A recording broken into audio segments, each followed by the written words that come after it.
नैतिक मूल्य का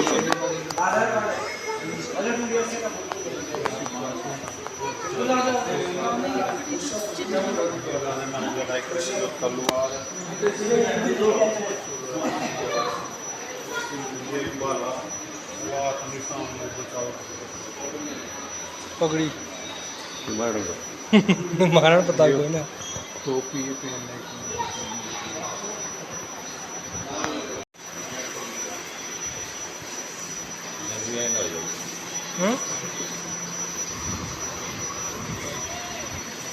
स्वयं का धन 25 लाख रुपए व राजकोष में 20,000 अशर्फियां देश के लिए अर्पित, जिससे महाराणा प्रताप ने 12 वर्षों तक अपनी सेना को संगठित किया, सैन्य शक्ति को बढ़ाया और मेवाड़ मातृभूमि को आजाद करवाया। महाराणा कुंभकर्ण करवाया था। इस किले के अंदर 9 मई 1540 ईस्वी में महाराणा प्रताप का जन्म हुआ था। इस किले की ऊंचाई समुद्र तल से 3,568 फीट की है। इस किले की दीवार 36 किलोमीटर तक फैली हुई है। इस दीवार का नाम ग्रेट वॉल ऑफ चाइना के बाद द्वितीय पायदान पर दर्ज है। इस किले के अंदर 360 प्राचीन मंदिर हैं। उन मंदिरों में से जग प्रसिद्ध महादेव का मंदिर सबसे प्राचीन है। कुंभलगढ़ किला यहाँ से 65 किलोमीटर की। ये दृश्य मेवाड़ की प्राचीन राजधानी चित्तौड़गढ़ का प्रताप का बचपन बीता था। इस किले की तलहटियों में महाराणा प्रताप ने अपने गुरु से शिक्षा प्राप्त की थी। ये किला 12 वर्ग किलोमीटर में फैला हुआ है।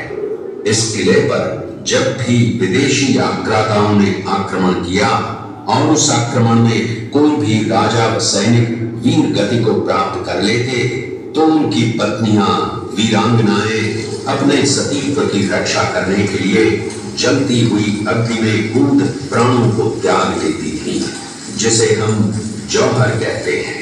चित्तौड़गढ़ में 3 मुख्य बड़े जौहर हुए थे। प्रथम जौहर 1303 ईस्वी में रानी पद्मिनी ने 16,000 स्त्रियों वीरांगनाओं के साथ जौहर किया था, सिर्फ अल्लाउद्दीन खिलजी के कारण।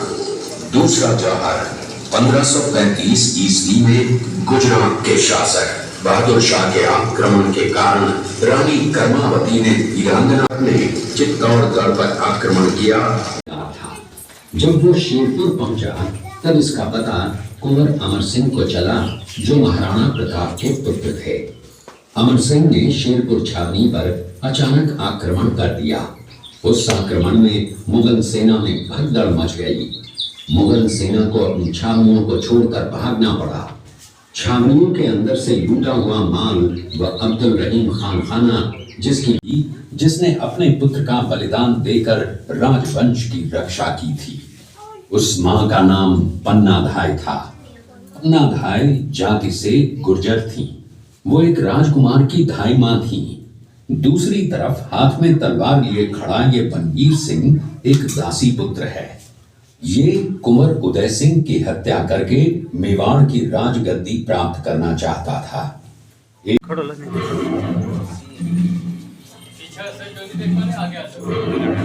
देख जेबाल रही पिंडे जेबाल रही अला रही। ये घटना महाराणा प्रताप की वीरता को दर्शाती है। एक समय नरभक्षी बाघ का आतंक छाया हुआ था।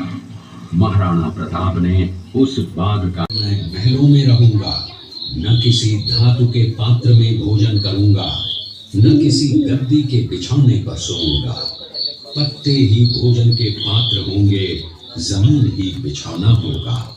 इस प्रतिज्ञा का पालन उन्होंने 21 वर्षों। ये दृश्य महाराणा प्रताप और सुविख्यात स्वामी भक्त घोड़े चेतक के अंतिम मिलन का है। हल्दी घाटी युद्ध के बाद चेतक घोड़े ने 22 फीट के एक बरसाती नाले को पार किया। ये उसी समय का दृश्य है।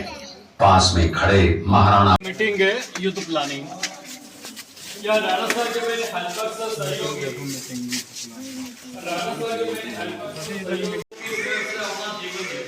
पता करवा दे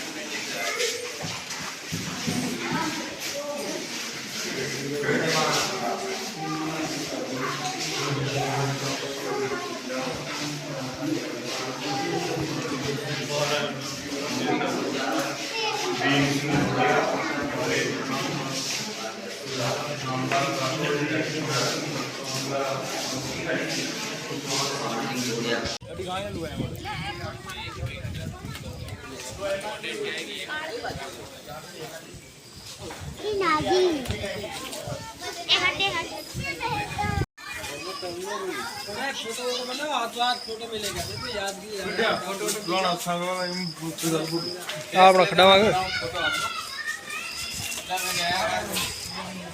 हाँ यहाँ तोड़ोगे